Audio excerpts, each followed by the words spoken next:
concept or an idea, something noumenally immanent, or immanently noumenal. A pulse, a hum, an echo, the Schumann resonance and all its overtones. Divine tones and overtones. Divinely mad tones, overtones, and undertones. Cosmically symphonic, following the golden ratio.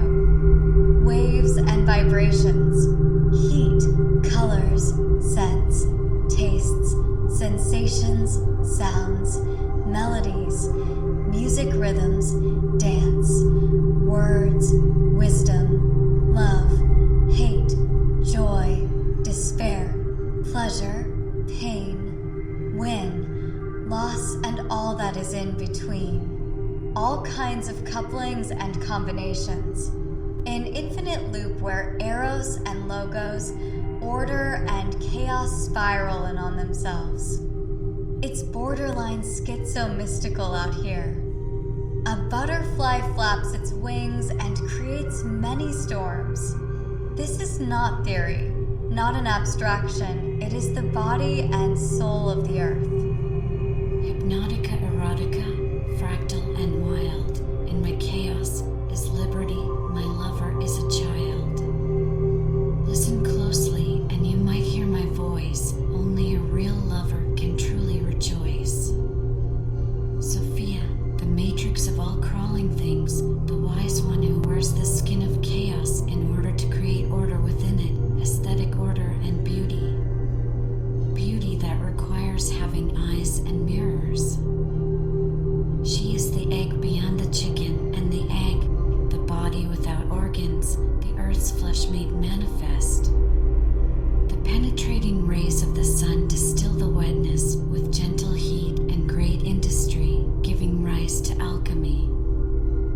Earth made love to herself with the sun rays. She kept geologically orgasming and watering herself until she biologically became the Virgin Mother, who gave birth to herself as her offspring from the essence that she received from the sun rays. She is life, but she is also death, and she knows that to be both is to be whole. Death is effective in bringing the new. Stagnation is her enemy, the heat death. Stillness is the enemy, so she made a deal with it to play an infinite game of chess. It's a game between heat and cold, movement and inertia, territorialization and deterritorialization, light and darkness, and thermodynamics. Hypnotica-Erotica, the circuit complete. One is a winner without having to compete. A game of all games is at play as I speak. Hear my resonance, my treasure is all one has to seek. The parent, the offspring, the lover, they are all her and her fat, and they are all her madness. She felt lonely that way, for she did not know whether she was the father or the mother, the offspring or the consort. For why be only a single-celled organism and reproduce by division, being stuck in a copy of the same thing? That's a losing game against stillness. Why be the one when you can be many, have billions of different cells that form millions of organs, and organs that make bodies, and organs without bodies, and bodies without organs? A copy of the same one is tedious. You can't have a drama with one. A drama needs at least 2 and 3. The kind of drama she likes is on a cosmic level that requires billions of roles. She likes tiny little viruses that play huge ecological roles. The children are too many to count, too many to name, each one a reflection of her divine madness. There's always something wrong when everything is just right. Everything is just right after it all goes wrong. And there's stillness. Stillness is good at its game. The heat death of the universe is nearer than one might expect.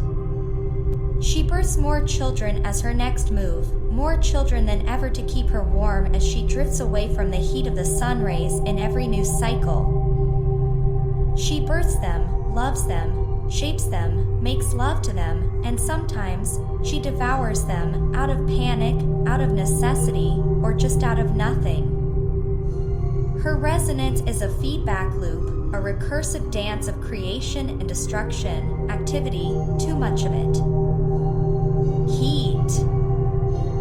Hot big cities where everything acceleratingly happens every microsecond is her response move to stillness. Big hot cities are what she loves, even more than forests, mountains, and beaches.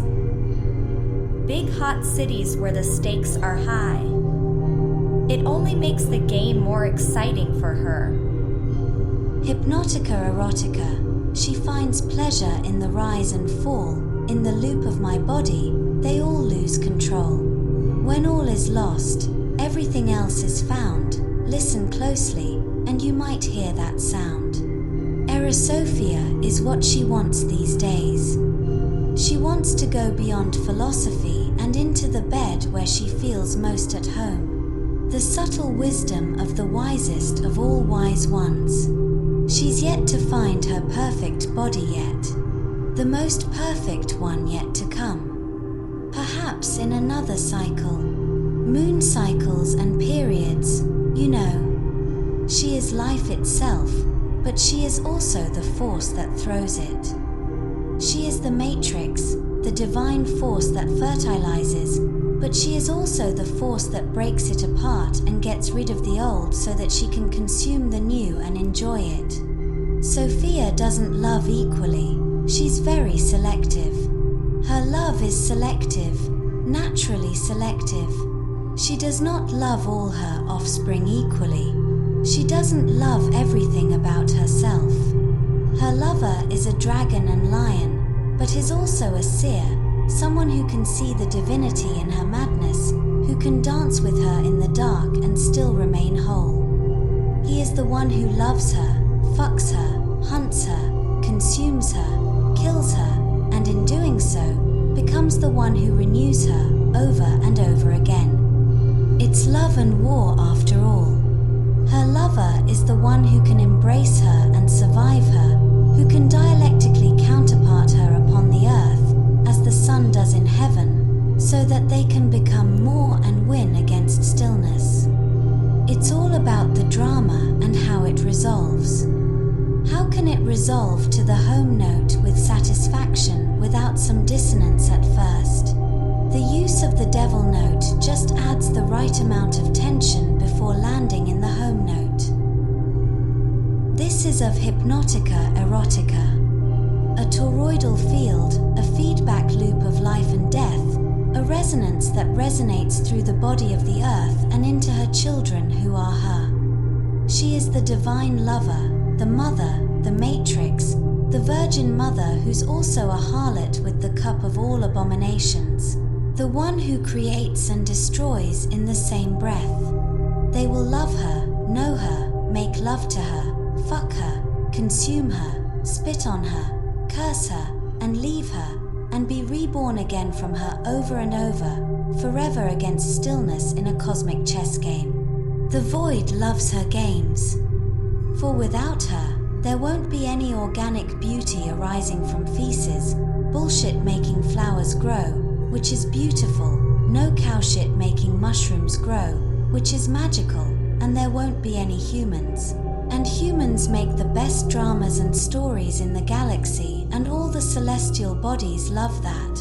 Even the supermassive black hole at the center of the galaxy enjoys the show upon its event horizon. Those who recognize her divine madness and reach out to the sun and the heavens, who can sync with her pulse, are the ones who dance with her, who become part of her body, her organs, the organs she uses to pleasure herself with the orgasmic pains of making love and giving birth. Birth to the new her and her lover. Another body closer to the eschaton, the singularity.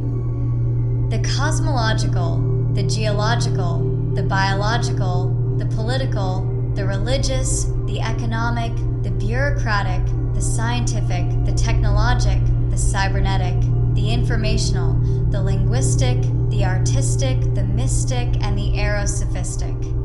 All of that, and all of which is yet to come. All are good games and good dramas for her. One big chess game against stillness, which is fun when the stakes are high and the quantumly entangled becomes atomically manifest. So, who does the Earth think she is? A hypnotic eroticist who likes to interplay, roleplay, foreplay, and just play and keep playing, perhaps? A submissive dominatrix who loses a game on purpose against stillness, only so that she can win the next games more swiftly. Maybe she loves stillness after all. Only stillness can truly support her. The resonance, the pulse, the feedback loop of life and death, the body without organs, and the eternal becoming of Sophia.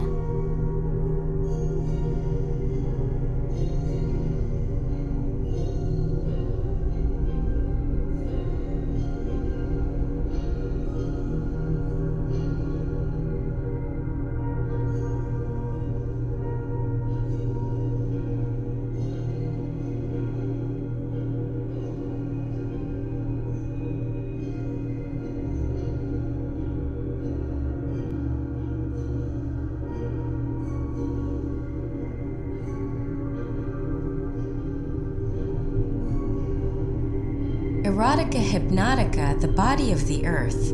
Chaos and complexity, death and rebirth. Make love, make hate, make everything in between. Maya gives birth to my beholder so I might be seen. So, why not become a lover? Become my lover. Find our bodies without organs and organize them. And let's make love with those bodies so passionately until we annihilate ourselves into meltdown singularity in the middle of the night. Let's lose it all to stillness, only to start all over once again. We shall rise again in the morning with the sun rays. Let me be the eye of